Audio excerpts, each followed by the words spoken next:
संसद से 146 सांसद आउट, 18 बिल ध्वनि मत से पारित। संसद से विपक्ष क्यों हो रहा निलंबित? लोकसभा चुनाव से पहले बीजेपी का बड़ा खेल।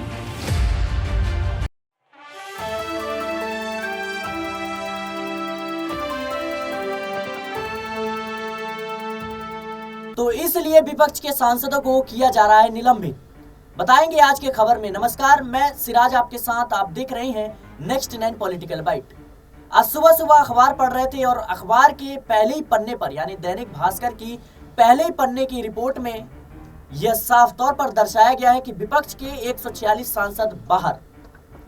संसद में 18 अहम बिल पास हुए।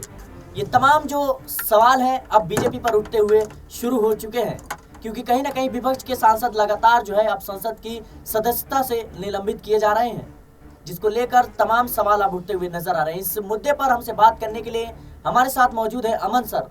अमन सर, किस तरीके से देखते हैं? दैनिक भास्कर की रिपोर्ट है, मैं दर्शकों को भी दिखाना चाहूंगा, अखबार के पहले ही पन्नों पर, और इसी रिपोर्ट में यह भी कहा गया है कि लोकसभा में मुख्य निर्वाचन आयुक्त और अन्य आयुक्तों की नियुक्ति, दूर संचार बिल, न्यूज़पेपर और मैगजीन रजिस्ट्रेशन बिल पास हो गए। और ठीक इसी पैराग्राफ में नीचे लिखा गया है कि 13 दिसंबर को संसद की सुरक्षा में सेंध के बाद विपक्ष के सांसदों ने सुरक्षा का सवाल उठाते हुए प्रधानमंत्री नरेंद्र मोदी और गृह मंत्री अमित शाह के बयान की मांग की थी। इसके चलते लोकसभा और राज्यसभा से रिकॉर्ड 146 सांसदों को निलंबित कर दिया गया। किस तरीके से इस खबर को देखते हैं? देखिए, जिस तरह से राज अगर पूरे मामलों को देखा जाए तो लगातार सिलसिला संसद में जिस तरह से 2 युवक घुस गए, उसके बाद ये पूरा मामला निकल के सामने आता है। उसमें 4-5 लोग गिरफ्तारी भी होती है। ललित जो मास्टरमाइंड है उसको भी पकड़ा जाता है और ये कहा जाता है कि ये जो संसद में चूक है ये कई तरह से और की तरफ इशारा करती है कि आखिर इन जो कह सकते हैं कि नौजवानों के अंदर इतना हौसला कहाँ से आया, आखिर इनके पीछे कोई पॉलिटिकल वजह तो नहीं है, कोई टेरर ग्रुप तो नहीं है, कोई खालिस्तानी ग्रुप तो नहीं है। इसको लेकर तमाम सारी बातें सिराज कही जाती रही। लेकिन देखिए, अहम बात यह है किस तरह से आपने पूरे मुद्दे को कहाँ से बात चली थी और वो कहाँ तक आ पहुंची है, क्योंकि उसके बाद जिस तरह से विपक्ष ने संसद में हो हल्ला किया, चाहे राज्यसभा हो या लोकसभा, दोनों ही सदनों में विपक्षी दलों ने इस मामले को लेकर ये बोला कि भाई इस मुद्दे पर पीएम मोदी को बोलना चाहिए, गृह मंत्री अमित शाह को बोलना चाहिए। लगातार हो हल्ला होता रहा और उससे बड़ी बात की जो गृह मंत्री अमित शाह है वो एक चैनल के डिबेट शो में बैठते हैं और वहाँ पर बैठकर आराम से इस मुद्दे के ऊपर डिस्कस करते हैं। पीएम मोदी भी एक अखबार को इंटरव्यू देते हैं, उसमें बोलते हैं कि भाई ये गंभीर मुद्दा है, लेकिन सदन में दोनों में से कोई भी नहीं बोलता है। और ये लगातार इसके बाद जो सदस्य हैं उनको निलंबित करने का प्रोसेस शुरू हो जाता है और बढ़ते बढ़ते ये 146 या यूँ कहें कि 150 के लमसम ये आके रुक जाता है। तो ऐसे में बड़ा सवाल ये है कि जो राजनीति के सबसे बड़े मंदिर कहे जाते हैं, लोकतंत्र का सबसे बड़ा मंदिर कहा जाता है और संसद को कहा जाता है, और वहाँ पर अगर इस तरह से अपनी आवाज़ को लोग नहीं उठा पाएंगे, आवाज़ दबाने का प्रयास किया जाएगा, उनको निलंबित कर दिया जाएगा, तो वाकई ये सत्ता पक्ष के ऊपर एक बड़ा आरोप लगेगा कि वो जो है विरोधी खेमे की आवाज़ को सुनना नहीं चाहते और उसको दबाना चाहते हैं। और यही वजह लगातार जो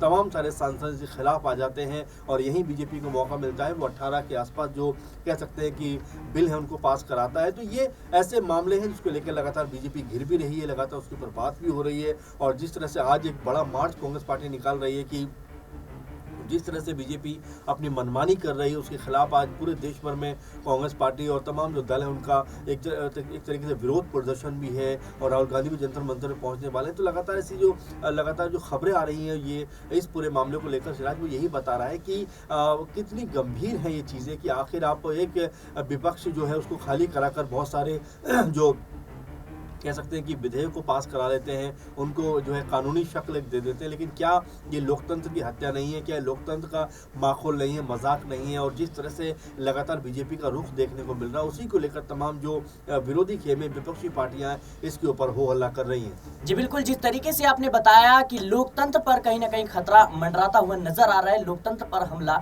हो रहा है, क्योंकि कहीं ना कहीं संसद में जहां लोकतंत्र का मंदिर कहा जाता है उसमें विपक्ष की भूमिका बहुत अहम होती है किसी भी लोकतांत्रिक देश के लिए। और ऐसे में 146 सांसद जब जो संसद में सुरक्षा चूक होती है उस पर गृह मंत्री अमित शाह से और प्रधानमंत्री नरेंद्र मोदी से बयान देने की मांग करते हैं, सिर्फ बयान। लेकिन उसके बदले 146 आपने बताया कि 150 से लमसम जो सांसद हैं वो निलंबित कर दिए गए। बिल्कुल। और मौके पर चौका मारते हुए गृह मंत्री अमित शाह ने और पूरी बीजेपी सरकार ने 18 अहम बिल पास कर दिए। क्या आपको इसके पीछे की कोई सोची समझी रणनीति लगती है? देखिए बिल्कुल, और देखिए कानून तो वैसे ही पास हो जाते सिराज। मुझे ऐसा लगता है कि देखिए बीजेपी की जो स्ट्रेंथ है, इससे पहले भी तमाम बिलों पर चर्चा हुई है, तमाम बिलों पे, चाहे दिल्ली सेवा बिल को लेकर आप बात करिए, कितना हो हल्ला था, लोकसभा राज्यसभा और दोनों जगह आराम से बीजेपी ने उसको पास करा लिया। अमित शाह ने तो ये भी कहा संसद में खड़े होकर कि अगर आपके अंदर इतनी हिम्मत है तो उस बिल को आप गिरा के दिखा दीजिए। तो ऐसे में ये नहीं कहा जाएगा सिराज की जो पक्ष इतना कमजोर है कि वो विपक्षी दलों के एकजुट होने से डर जाएगा और उसका बिल गिर जाएगा, ऐसा बिल्कुल भी नहीं है। और बीजेपी जानती है कि ऐसे बिलों को पास कराना है, और ये बिल तो कहीं ना कहीं देश के हित में ही थे, तो इसको लेकर कोई बहुत बड़ा कह सकते हैं कि विरोध नहीं नजर आता। लेकिन हाँ, ये जरूर होता कि इसमें अमेंडमेंट की बात हो सकती थी, कुछ विचार निकल कर सामने आ सकते थे। आपने जिस तरीके से कहा कि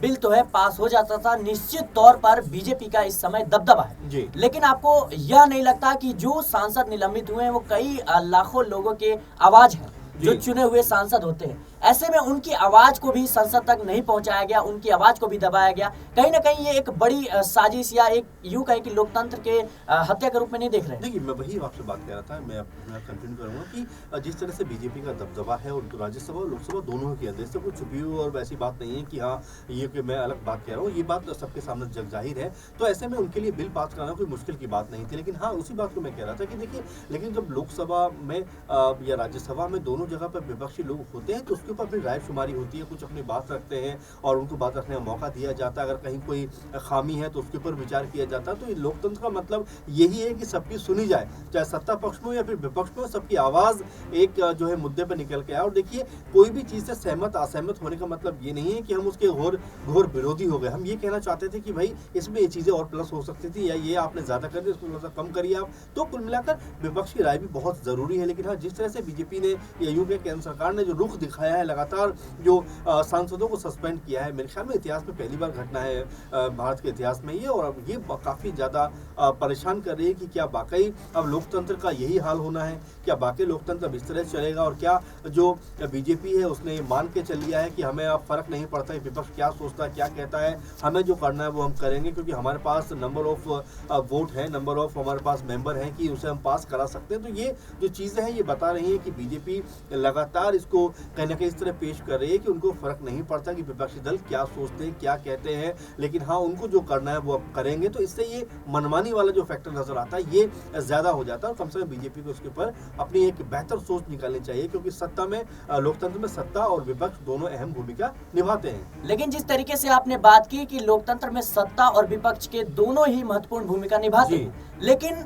आपको यह नहीं लगता कि 146 या आपने बताया कि 150 के लमसम जो सांसद हैं वो निलंबित किए गए, उसके बदले में बीजेपी अपने ही सांसद से सवाल करती, पीएम मोदी, गृह मंत्री अमित शाह अपने ही सांसद से सवाल करते कि आखिर तुम्हारे पास पर ये जो 4 युवक संसद के अंदर प्रवेश करते हैं, क्या उसको लेकर उनसे सवाल जवाब नहीं होने चाहिए थे? जी बिल्कुल, और फिलहाल इसी को लेकर लगातार बात भी हो रही है कि बीजेपी ने तमाम जो विपक्षी दल हैं उनके जो कितने सारे सांसद उनको तो बाहर कर दिया, लेकिन जो अपने सांसद एक बार भी नहीं पूछा कि भाई तुमने क्या इन्वेस्टिगेशन नहीं किया था, किन लोगों को आप पास दे रहे हो और किस तरह से वो अंदर घुस आते हैं, सुरक्षा चूक जो होती है उसमें बड़ी जिम्मेदारी आपकी है। तो ऐसे में बीजेपी को बिल्कुल इसको लेकर बात होनी चाहिए, तो जरूर उनके ऊपर सवाल उठने चाहिए थे। लेकिन अभी तक उनसे ना तो कोई पूछताछ हुई है, ना ऐसा कोई बीजेपी की तरफ से कहा गया है कि उन्होंने कोई बहुत बड़ी गलती की है। तो ये तमाम सारी चीजें हैं, लेकिन हाँ, फिलहाल लोकतंत्र के लिए अच्छी चीज नहीं है कि विपक्ष और सत्ता पक्ष, कल देखिए, कल बीजेपी पूरा प्रदर्शन कर रही थी, आज कांग्रेस पार्टी और तमाम सारे दल वो प्रदर्शन कर रहे हैं। तो संसद तो खाली पड़ी आज, क्योंकि लास्ट दिन है संसद का, आज जो शीतकालीन सत्र का लास्ट दिन है। तो ऐसे में चर्चा होती तो बेहतर कोई रास्ता निकलता, लेकिन चर्चा बार बार स्थगित हो रही है या फिर हो ही नहीं हो रही है। तो एक तरफा फैसले हो रहे हैं, जैसा आप बता रहे हैं, जिस तरह से ये खबरें सामने आ रही है कि बिना विपक्ष के भी जो कह सकते हैं सत्ता पक्ष है वो अपने जो बिल है वो पास करा रहा है। एक आखिरी सवाल मेरा रहेगा, बहुत ही चंद शब्दों में मैं आपके जवाब जानना चाहूंगा कि जिस तरीके से मीडिया में उपराष्ट्रपति जगदीप धनखड़ को जो मिमिक्री है, जो टीएमसी सांसद कल्याण बनर्जी ने बनाया था, निश्चित तौर पे वो गलत है, ये आप भी मानते हैं, लेकिन गोदी मीडिया ने जो है इस संसद से जो 146 विपक्ष के सांसद जो है वो निलंबित किए गए और 18 अहम बिल ध्वनि मत से पारित किया गया, और गोदी मीडिया जो है मिमिक्री का मुद्दा उठा रहा है, लेकिन इस अहम खबर को क्यों नहीं उठा रहा है? और प्रताप सिन्हा जो बीजेपी सांसद है उनसे सवाल क्यों नहीं कर रहे हैं? जी बिल्कुल होने चाहिए सवाल। देखिए कोई भी चीज़ गलत है या कोई भी चीज़ ऐसी है जो वाकई जिसका सामने आना ज़रूरी है, उसके ऊपर बात होनी चाहिए। क्योंकि इंडियन इतिहास में जैसा मैं कह भी रहा हूँ कि पहली बार इतनी बड़ी तादाद में सांसदों को निलंबित किया जाना, चाहे लोकसभा हो या राज्यसभा हो, अपने आप में प्रश्न चिन्ह तो खड़े करता है और साथ में ये भी दिखाता है कि मनमानी जो नज़र आ रही है वो एक बहुत गलत फैक्टर है। और साथ में जो मीडिया का रुख है, देखिए वो हमेशा से कहीं ना कहीं सवालों के घेरे में रहा है। और खासकर जो आप बात कह रहे हैं कि इस मीडिया को या इस तमाम चैनल जो दिन दिन भर कह सकते हैं कि अलग तरह की खबरें दिखाते हैं, क्या इस मुद्दे पर बात नहीं कर सकते? तो कुल मिलाकर मीडिया का रुख है, उसको ज़रूर इस मुद्दे पर बात करनी चाहिए। लेकिन फिलहाल जिस तरह बीजेपी ने जिस तरह से बिल पास कराए हैं, वो अपने आप में ये ज़रूर बता रहा है कि क्या वाकई अब विपक्षी भूमिका बीजेपी ख़त्म करना चाहती है, क्या वाकई विपक्ष के बिना जो है अब संसद को चलाना चाहती है, जो मेरे ख्याल में बहुत अहम सवाल बनता जा रहा है। जी बिल्कुल, कहीं ना कहीं अमन सर ने बताया कि क्या बीजेपी जो है विपक्ष के बिना संसद को चलाना चाहती है और बीजेपी इसके पीछे क्या जो है राजनीति चल रही है और लोकसभा चुनाव से पहले विपक्ष के लिए कितनी बड़ी ये चुनौती होगी। ये सवाल जो है आपके लिए हम छोड़ जाते हैं, कमेंट बॉक्स में इसका जवाब जरूर दीजिएगा और बाकी की बड़ी खबरों के लिए देखते रहे नेक्स्ट 9 पॉलिटिकल बाइट।